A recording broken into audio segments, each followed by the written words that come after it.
পাঁচ দফা দাবিকে সামনে রেখে রাজ্য জুড়ে আন্দোলনের ডাক দিল ত্রিপুরা প্রদেশ যুব কংগ্রেস। বৃহস্পতিবার আগরতলার কংগ্রেস ভবনে আয়োজিত এক সাংবাদিক সম্মেলনে সংগঠনের নেতারা জানান, আগামী 15 জুন আগরতলা শহরে বৃহৎ যুব জমায়েত অনুষ্ঠিত হবে।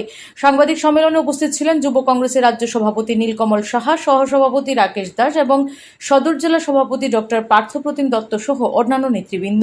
যুব কংগ্রেসের পক্ষ থেকে উত্থাপিত পাঁচ দফা দাবিগুলি হল: নিট প্রশ্নপত্র ফাঁসের ঘটনা নিরপেক্ষ বিচার করতে হবে, সিএনজি, পিএনজি, এলপিজি, পেট্রোল ও ডিজেলের মূল্য বৃদ্ধি রোধ করতে হবে, নিত্য প্রয়োজনীয় পণ্যের লাগামহীন মূল্য বৃদ্ধি বন্ধ করতে হবে, বেকারত্ব দূর করে কর্মসংস্থানের সুযোগ বৃদ্ধি করতে হবে, রাজ্যে মাদকের বিস্তার রোধে কার্যকর পদক্ষেপ নিতে হবে।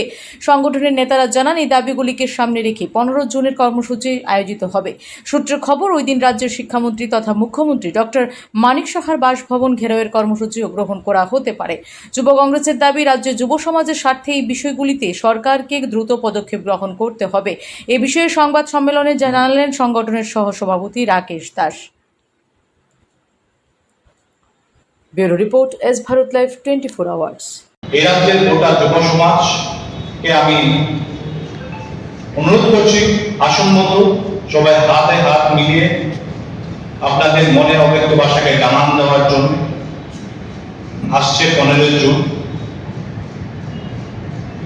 যুব কংগ্রেসের এই আন্দোলনে সামিল হয়ে আপনাদের অধিকারটুকু আপনারা আদায় করে নিন। আসুন সবাই মিলে গণতান্ত্রিক পদ্ধতিতে এই গোটা রাজ্যে আমাদের আন্দোলনকে ছুঁয়ে দিই। আন্দোলন, যুব বিক্ষোভ, আমরা সরকারের প্রতি প্রতিবাদ জানিয়ে আমাদের টোটাল 5টা দাবি আছে: নিট কেলেঙ্কারি, ধর্মেন্দ্র প্রধানের পদত্যাগ, দ্রব্যমূল্য বৃদ্ধি, সিএনজি, পিএনজি, এলপিজি, পেট্রোল মূল্য বৃদ্ধি রোধ, বেকারত্ব দূরীকরণ এবং গোটা নেশা ত্রিপুরা রাজ্যকে কায়েম করে নিয়েছে সেই নেশার বিরুদ্ধে প্রতিবাদ জানিয়ে